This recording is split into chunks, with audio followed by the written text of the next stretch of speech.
Brought to you by Agilus Diagnostics.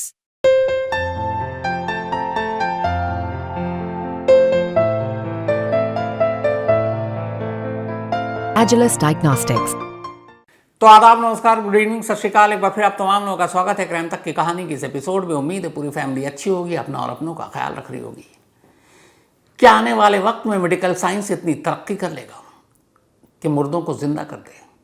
क्या आने वाले वक्त में ऐसी चीज़ें आ सकती हैं सामने मेडिकल साइंस के ज़रिए कि फिर मौत का कोई मतलब नहीं रहेगा? अगर कोई मर भी गया तो फिर से उसको ज़िंदा कर देंगे। क्या ऐसा हो सकता है? क्या ये मुमकिन है?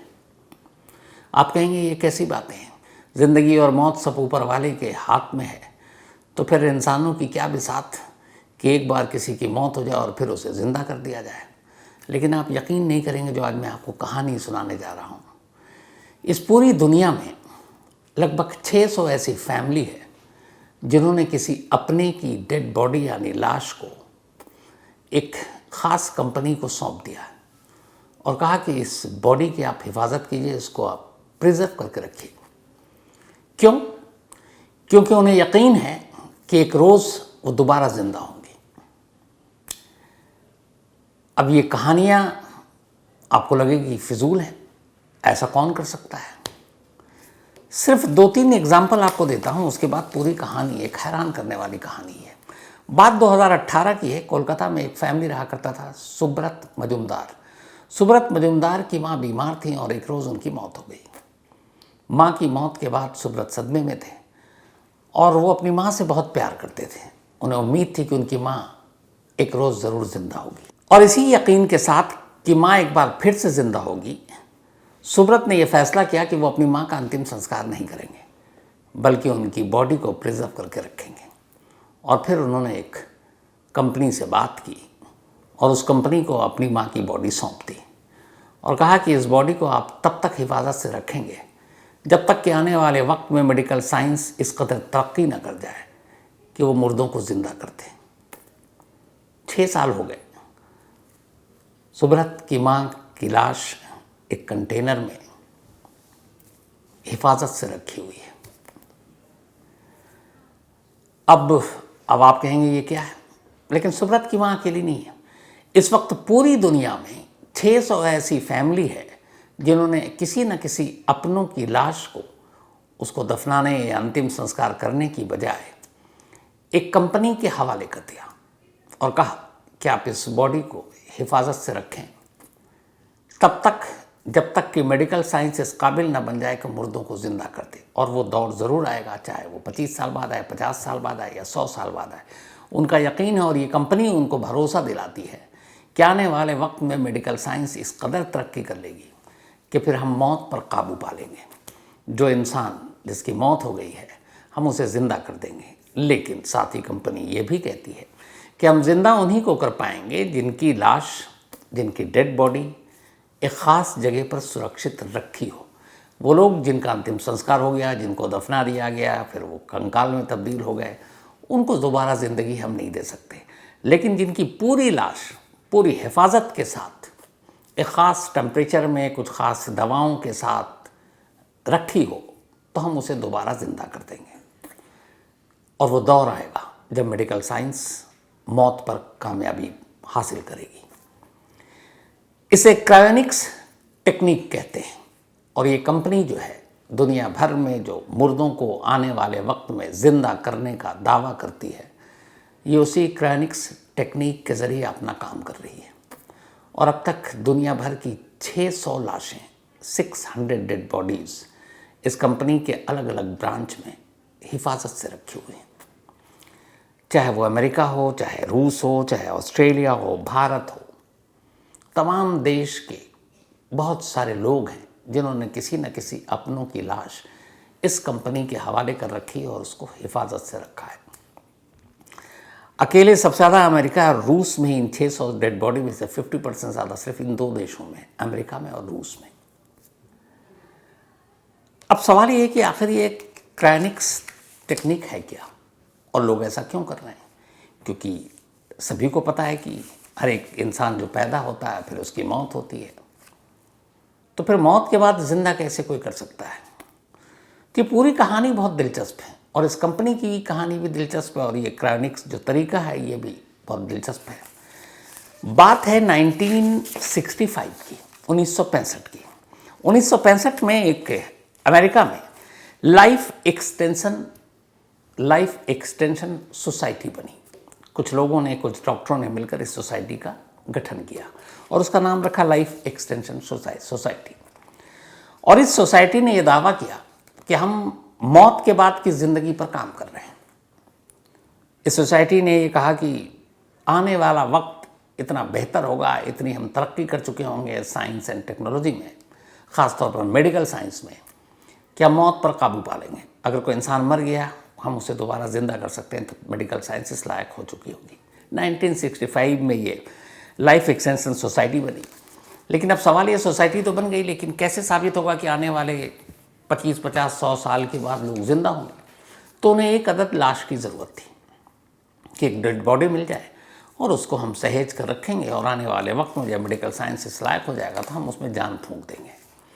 तो उन्होंने पहला ऑफ़र दिया इस सोसाइटी ने 1965 में, जब इस सोसाइटी का गठन हुआ, कि हम पहला ऑफ़र दे रहे हैं, कोई भी ऐसी फैमिली या कोई भी ऐसा शख्स जिसकी मौत होने वाली और उसे पता है कि वो मरने वाला है, अगर वो अपनी बॉडी हमें देना चाहे तो हम मुफ्त में उसकी बॉडी को सहेज कर रखेंगे ख़ास जगह पर, जहाँ वक्त आने पर हम उसे दोबारा ज़िंदा कर सकते हैं।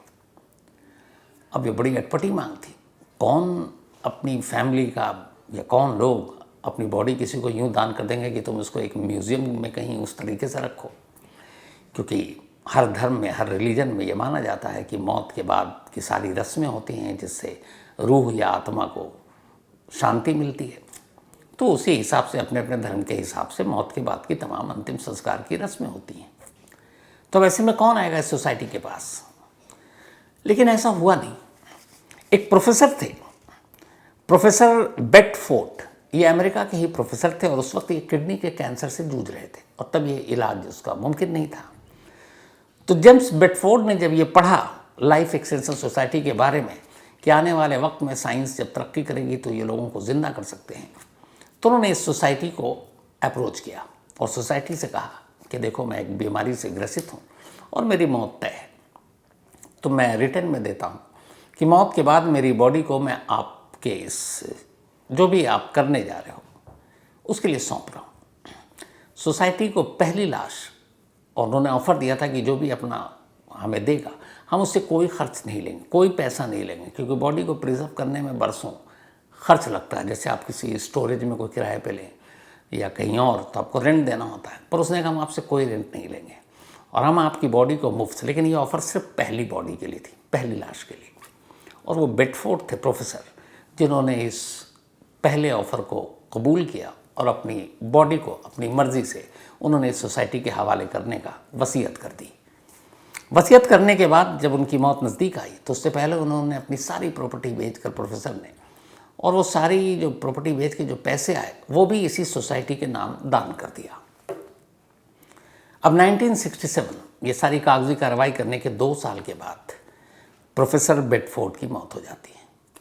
जैसे ही मौत होती है, लाइफ एक्सटेंशन सोसाइटी के लोग आते हैं और उनकी बॉडी को अपने साथ ले जाते हैं और क्रायोनिक्स टेक्निक है उसके ज़रिए उस बॉडी को वो रख देते हैं। आज 57 साल हो गए, 57 ईयर, 1967 से 2024। प्रोफेसर बेडफोर्ड की लाश लाइफ एक्सटेंशन सोसाइटी के एक जहाँ पे वो रखते हैं, जो उनका, वहाँ पे उसी तरीके से रखी हुई है, सहेज कर, इस उम्मीद में कि मेडिकल साइंस तरक्की करेगी और इनको हम जिंदा कर देंगे। अब यहाँ 2 सवाल उठता है। एक, इन लाशों को वो रखते कैसे हैं? और पहली बॉडी मैंने कहा मुफ्त, तो बाकी लाशें रखने के लिए अगर किसी की फैमिली में किसी की डेथ हो गई और वो चाहता है, उसे यकीन है कि आने वाले वक्त में शायद ये ज़िंदा हो जाए, तो फिर क्या उस पर कुछ खर्चा भी आता है? तो इन दोनों सवालों के पहले जवाब, फिर आगे की कहानी। असल में ये जो सोसाइटी है, लाइफ एक्सटेंशन सोसाइटी, इसी ने फिर एक कंपनी बनाई और उसका नाम रखा एल्कोर क्रायोनिक्स कंपनी। क्रायोनिक्स के नाम से ये ज़्यादा मशहूर है। अब इन्होंने ये कहा कि आने वाले वक्त में हमें यकीन है, चूँकि इनके जो टीम में है वो सारे डॉक्टर एक्सपर्ट अलग अलग हैं, कि 25 या 50 या 100 साल के अंदर अंदर साइंस वहाँ तक पहुँच जाएगी मेडिकल, जहाँ मौत को हराएंगे और लोगों को दोबारा ज़िंदा करेंगे। पर उसके लिए हमें लाश चाहिए थी। तो इनका ये है कि प्रोफेसर बेडफोर्ड के बाद इन्होंने एक फ़ीस तय कर दी। क्यों? उन्होंने कहा कि भाई अगर हम किसी की बॉडी लेकर रखते हैं तो उस बॉडी को रखने का जो तरीका है, फिर पता नहीं कितने बरस रखने पड़ेंगे, 100 साल भी लग सकते हैं, तो उसका मेंटेनेंस का भी खर्चा है। तो उन्होंने जो फ़ीस निकाली, और इस वक्त 2024 में इस कंपनी में अगर कोई इस उम्मीद पर कि आने वाले वक्त में वो ज़िंदा हो सकता है और अपनी लाश को सौंपना चाहता है या उसके घर वाले उसकी लाश को सौंपना चाहते हैं, तो फिर इस एल्कोर क्रायोनिक्स कंपनी को एक फ़ीस देनी होती है। वो फ़ीस क्या है? एक बॉडी को, यानी एक लाश को प्रिजर्व करके रखने के लिए $2 लाख, लगभग 16 करोड़ रुपए एक बॉडी को प्रिजर्व करके रखने के लिए। और वो भी पता नहीं कब तक, क्योंकि जब साइंस तरक्की करे तब करे, तब तक तो आपको रखना है, कॉन्ट्रैक्ट यही है। तो एक बॉडी को प्रिजर्व करने के अमेरिकी $2 लाख, यानी लगभग 16 करोड़ रुपए हो गए। और इसके अलावा ये एकमुश्त देना आपको, पहले जब आपने बॉडी दी उसी के साथ ये पैसे देने हैं। अब हर साल का मेंटेनेंस का खर्चा भी है जहाँ बॉडी रखी गई है, तो उस मेंटेनेंस का जो खर्चा है वो $700 पर ईयर है, यानी कि लगभग 50,000 रुपये के आसपास एक साल में आपको मेंटेनेंस का देना है। कुछ ऐसे हैं जो पूरी बॉडी को नहीं रखना चाहते हैं, सिर्फ दिमाग को रखना चाहते हैं, तो उस दिमाग के लिए भी एक अलग से फीस जिसमें आप देकर रख सकते हैं। अब ये काम कैसे करते हैं, ये तो फीस हो गई। तो इससे पहले ये रजिस्टर्ड कराना पड़ता है एल्कोर क्रायोनिक्स कंपनी को कि भाई जो भी जिसे लगता है कि वो जब भी मरे तो पहले ये कि हमारी मौत होगी तो हम आपको वो अपनी बॉडी रिटर्न में दे रहे हैं कि आपको प्रिजर्व करना है। वो एल्कोर कंपनी उनकी पूरी डिटेल लिख लेती है, उनके नंबर, एड्रेस, सब कुछ। और फिर जैसे ही उन्हें उसके मौत की सूचना मिलती है, इनकी कंपनी के लोग फ़ौरन वहाँ पहुँच जाते हैं। फिर उसके बाद उस बॉडी को बर्फ़ में पैक किया जाता है। बर्फ़ में पैक कर उसको एक दवा दी जाती है ताकि उस लाश के खून जमे नहीं। दिमाग तक ऑक्सीजन और ब्लड की सप्लाई हो सके, इसके लिए मेडिसिन दी जाती है। मतलब आदमी मर चुका है लेकिन उसका ब्लड जमे नहीं, और उसके लिए मेडिसिन, दिमाग तक ऑक्सीजन पहुँचे, उसके लिए जो ज़रूरी मेडिकल टर्म में जो भी होता है वो देते हैं। ये सब करने के बाद फिर उस बॉडी को लाया जाता है और -130 डिग्री के तापमान में शरीर को पहले पूरी तरह से उस लाश को ठंडा कर दिया जाता है, -130 डिग्री में, बिल्कुल चिल ठंडा। और जब ये सब कुछ हो जाता है, इंजेक्शन कर दिया जाता है ब्लड के लिए, दिमाग के ऑक्सीजन के लिए, फिर -130 डिग्री में शरीर को एकदम ठंडा जब हो जाता है, तो फिर एक नाइट्रोजन से भरे हुए कंटेनर में, वो तस्वीर भी आप देख रहे हैं, नाइट्रोजन से भरे कंटेनर में उस लाश को उल्टा डाल दिया जाता है। मतलब सर नीचे की तरफ, पैर ऊपर की तरफ। अब इसकी वजह यह है कि अगर इतने बरसों तक लाशों को सहेज कर रखना है, कल को कंटेनर में कुछ लीकेज आ गया, कोई और प्रॉब्लम हो गई, तो कम से कम कंटेनर की जो लीकेज हो तो ऊपर से नीचे की तरफ आएगा, तो आखिरी वक्त तक उसके ब्रेन तक वो सारी चीज़ें रहे, वो बर्फ़ में रहे, ठंडा रहे, एक ख़ास तापमान में रहे, इसलिए नीचे की तरफ रखा जाता है। अब सवाल ये है कि कैसे रखा जाता है, ये तो सब कुछ आपको बता दिया, लेकिन ये क्रायोनिक्स तकनीक या टेक्निक है क्या जो दावा करती है कि आने वाले वक्त में साइंस की तरक्की के साथ मुर्दों को ज़िंदा कर देंगे? तो अमेरिकी एक साइंटिस्ट हैं डॉक्टर रिचर्ड गिब्सन, उन्होंने कहा कि जब मेडिकल साइंस या मेडिकल डॉक्टर बाकी चीज़ें किसी इंसान को मौत से बचाने में नाकाम हो जाते हैं, तो फिर ऐसी सूरत में अगर उस शख्स की डेड बॉडी को एक ख़ास तरीके से रखा जाए ताकि बॉडी ख़राब भी ना हो और वक्त का इंतज़ार किया जाए, क्योंकि उम्मीद ये है कि मेडिकल साइंस इतनी तरक्की कर लेगी कि दोबारा से उसको ज़िंदा किया जा सकता है, तो इसी तरीके से उस बॉडी को प्रिजर्व करके रखने के लिए उसको ये क्रायोनिक्स टेक्निक नाम दिया गया है। और दुनिया भर में अब इसका चलन बढ़ रहा है। जैसे जैसे लोगों को पता चलता जा रहा है, लोग इस कंपनी के पास आते हैं और कहते हैं कि हमारी भी आप जो है बॉडी को प्रिजर्व कर दीजिए। लेकिन यहाँ पर भी अमीरी और गरीबी वाली बात है। अब पैसे इतने हैं कि आम आदमी कहाँ से इतने करोड़ रुपए खर्च करेगा।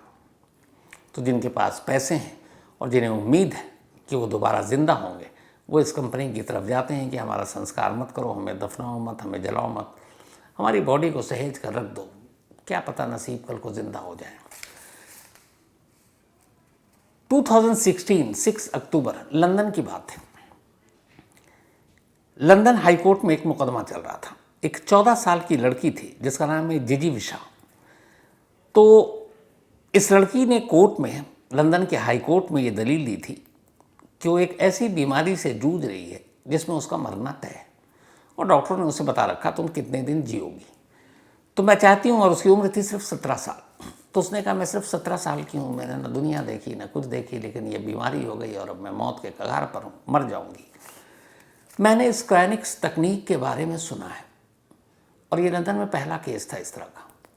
तो उसने कहा कि मुझे ये बताया गया कि आने वाले वक्त में मेडिकल साइंस इतनी तरक्की करेगी कि जिस बीमारी से मैं जूझ रही हूँ उस बीमारी पे भी काबू पाया जाएगा, बल्कि ज़िंदगी और मौत उस पर भी काबू पाया जा सकता है। तो इसीलिए मैं अदालत से ये गुजारिश कर रही हूँ कि सिर्फ 17 साल की उम्र में मैं चूँकि मर जाऊँगी, मैं चाहती हूँ कि मैं एक मौका लूँ कि अगर आने वाले वक्त में मेडिकल साइंस इतनी तरक्की कर ले और मुझे ज़िंदा कर सके तो मैं दोबारा ज़िंदा होना चाहती हूँ। और इसीलिए मैं अपनी तरफ से वसीयत करती हूँ और मैं कोर्ट से इजाज़त लेती हूँ कि मौत के बाद मेरी लाश को दफनाया ना जाए, क्योंकि वो क्रिश्चियन थी, बल्कि इस कंपनी को मैं अपनी डेड बॉडी देना चाहती हूँ और मैं इसको प्रिजर्व करके रखवाना चाहती हूँ, इस इंतज़ार में कि चाहे आने वाले 25, 50, 100 साल लग जाए, क्या पता मुझे ये लोग दोबारा ज़िंदा करते हैं। अब अजीब मुकदमा था कोर्ट में और ये क्रायोनिक्स कंपनी और उनके इस तरीके के बारे में बहस हुई और आखिरकार 6 अक्टूबर 2016 को कोर्ट ने फैसला दिया और कहा ठीक है, इस लड़की को चूँकि एक उम्मीद है और इसमें कोई बुराई नहीं है, वो अपनी मर्ज़ी से अपनी बॉडी को एक कंपनी को सुपुर्द करना चाहती है, सौंपना चाहती है, तो इसमें कानून आड़े नहीं आएगा और कोर्ट ने इजाज़त दे दी। 6 अक्टूबर 2016 को लंदन हाई कोर्ट ने इसकी इजाज़त दी। 17 अक्टूबर उसी महीने, यानी कि 11 दिन बाद, 17 अक्टूबर 2016 को उसकी मौत हो गई। मौत के बाद वही कंपनी जो क्रायोनिक्स कंपनी L4, उसको उसने पहले ही सूचना दे रखी थी, उसके लोग आए, उसकी बॉडी को ले गए और उसी तरीके से प्रिजर्व करके रख दिया। 2016 की बात है, 8 साल हो चुके हैं। लंदन में उस कंपनी की एक जगह पर वो बॉडी अब भी वैसी प्रिजर्व करके रखी हुई, इस इंतज़ार में कि आने वाले वक्त में शायद उसे दोबारा ज़िंदा किया जा सके। अब ज़िंदा कब किया जा सकता है, 50, 100 साल कितने, इसकी कोई सीमा नहीं है। जब भी हो मेडिकल साइंस में क्रांति उस उम्मीद पर रखी हुई है। अभी तो लंदन हाई कोर्ट की बात हुई, लेकिन पूरी दुनिया में अलग अलग देशों में अलग अलग कानून है बॉडी को प्रिजर्व करके रखने की, और कई देश में है, कई देश में नहीं है। तो वो डिपेंड करता है कि वहाँ की अदालतें क्या कहती हैं। लेकिन जहाँ जहाँ जो इजाज़त मिल जाती है वहाँ वहाँ लोग इस कंपनी की तरफ बढ़ते हैं। और ये कंपनी एक दावा करती है इस टेक्निक के बारे में सिर्फ ये कि एक उम्मीद पर कि यार 50 साल या 100 साल बाद वाकई ऐसी तरक्की हो जाएगी और हम जिंदा हो जाएंगे, तो आंख बंद करके भरोसा नहीं किया जा सकता। तो वो कुछ उदाहरण, कुछ मिसालें देते हैं। इन्होंने ये कहा एक बार कि एक खरगोश 2016 में एक खरगोश के दिमाग को क्रायोनिक्स तकनीक के ज़रिए उसी तरीके से रखा गया जैसे एक बॉडी को प्रिजर्व करके रखते हैं ये लोग। उन्होंने कहा कि कई हफ्ते बीत गए और उस खरगोश का दिमाग जब चेक किया गया तो पता चला कि अब भी ठीक है। तो इससे उन्हें बल मिला कि जो बॉडी रखी हुई है ये बिल्कुल ठीक ठाक है, और आने वाले वक्त में जैसे ही कोई ऐसा चमत्कार हो मेडिकल साइंस में कि हर बीमारी, हर चीज़ पर उखड़ती सांसें, बाकी चीज़ों पे धड़कन बंद हो जाए, नब्ज़ रुक जाए, लेकिन उसको चालू कर देंगे, तो ये सारी बॉडी, और तब तक इन्हें उम्मीद है कि इन बॉडी की अभी तादाद जिस तरीके से हाल के पिछले कुछ सालों में जैसे जैसे लोगों को पता चल रहा है इस क्रायोनिक्स टेक्निक के बारे में, कहते हैं कि यूरोप, अमेरिका, ख़ासतौर पर रूस वहाँ लोग ज़्यादा दिलचस्पी ले रहे हैं और बहुत सारे लोगों ने इस कंपनी के साथ एक तरह से अपना कांटेक्ट किया है और अपनी ख्वाहिश जताई है कि मौत के बाद वो अपनी बॉडी को उनको देना चाहते हैं, लेकिन जिनके पास पैसे हैं। लेकिन क्रायोनिक्स तकनीक से क्या ऐसा होगा, इसको लेकर पूरी दुनिया दो खेमे में बटी हुई। कुछ साइंटिस्ट का कहना है कि ऐसा मुमकिन है। मेडिकल साइंस जिस तेज़ी से तरक्की कर रही है, बहुत मुमकिन है कि वो वक्त आए जब मुर्दों को ज़िंदा किया जा सकता है। लेकिन एक तबका ऐसा है जिनका कहना है कि मेडिकल साइंस कितनी भी तरक्की कर ले, इंसान की उम्र और बाकी चीज़ों पे वो काबू नहीं पा सकता और इसीलिए शायद ये सच ना हो। लेकिन इस सच और झूठ के बीच में 600 से ज़्यादा लाशें इस वक्त दुनिया के अलग अलग देशों में इसी क्रायोनिक्स कंपनी के उन गोडाउन में कहूँ या गोदाम ही कहें, ख़ास तकनीक के ज़रिए उसी तरीके से अलग अलग नाइट्रोजन भरे कंटेनर के अंदर उल्टे लटके हुए हैं और इंतज़ार कर रहे हैं कि कब वो दिन आए जब साइंस तरक्की कर ले और ये तमाम मुर्दे ज़िंदा हो जाएं। अब पता नहीं, लेकिन नाइट्रोजन भरे कंटेनर में जितने ये उल्टे लाशें रखी हुई हैं, आने वाले 25, 50, 100 साल बाद, मतलब सोचने की चीज़ है कि क्या ऐसा हो सकता है। और अगर ऐसा हो गया, ये मैं वैसे ही बात कर रहा हूँ, इससे कोई तथ्य और उससे मतलब नहीं है, सोच का कोई दायरा तो होता नहीं है। अगर मान लीजिए ऐसा हो गया कि जो 600 अभी तो है, आगे पता नहीं और कितनी तादाद बढ़ेगी, तो सिर्फ वही लोग जिंदा हो सकेंगे और जिनकी मौत हो गई, जिनके संस्कार हो गए, जिनको दफना दिया गया या बाकी अलग अलग धर्म के हिसाब से मौत के बाद जो भी चीज़ें होती कर दिया गया, तो फिर वो तो गए। कैसा हो सकता है? लेकिन इस एल्कोर क्रायोनिक्स कंपनी के बारे में अगर आप पढ़ेंगे, ज़्यादातर क्राइम तक फैमिली मेंबर जाएं और इसको अगर सर्च करें तो आपको पता चलेगा कि ये कंपनी जो दावे कर रही है ये सिर्फ दावा है।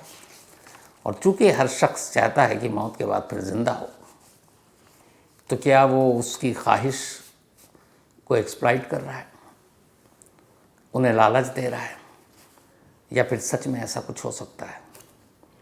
पता नहीं। दुनिया है, साइंस है, मेडिकल साइंस है, तरक्की भी है, कुछ भी हो सकता है। लेकिन अगर इसी मेडिकल साइंस और बाकी चीज़ों से साइड हो जाए और सिर्फ धर्म और मज़हब के लिहाज से सोचें, तो फिर सारी चीज़ें ये बेकार हो जाती हैं। क्योंकि रिलीजन कुछ और बताता है, धर्म मज़हब कुछ और बताता है, और इधर ये साइंस कुछ और बता रहा है। देखिए क्या होता है। तो खैर, इस कहानी पर अपनी राय ज़रूर दीजिएगा। कहानी में आज इतना ही, लेकिन कहानी ख़त्म करूँ उससे पहले वही अपना सिलसिला। आज सुशील नारायण सोनकामले, इनका जन्मदिन है, तो हैप्पी बर्थडे सुशील नारायण जी। और ये भेजा है मुकेश कुमार ने। जतिन कुमार और अमित कुमार दोनों भाई हैं और इन दोनों का जन्मदिन आज एक साथ, तो happy birthday Jatin and Amit. और विश किया है इनके तीसरे भाई मोहित कुमार ने। साथ ही आज लतिका राठौड़, इनका भी जन्मदिन है, तो हैप्पी बर्थडे लतिका जी। और ये बेटी हैं मनोज राठौड़ की, तमिलनाडु से। अच्छा, राठौड़ जी बोल दिया, लतिका यार तुम तो बच्ची हो अभी। तो हैप्पी बर्थडे, खुश रहो हमेशा अच्छी, और माँ बाप का नाम रोशन करो। साथ ही आज गाजी अब्बास के भाई का भी बर्थडे है, लेकिन उन्होंने भाई का नाम ही नहीं लिखा। कमाल है। कोई बात नहीं, गाजी अब्बास साहब, भाई साहब को भी विश कर दीजिएगा आप। तो कहानी में आज इतना ही। अब आपसे मुलाकात होगी कल रात 9 बजे किसी नई कहानी के साथ। तब तक अपना और अपनों का ख्याल रखिएगा। Thank you very much.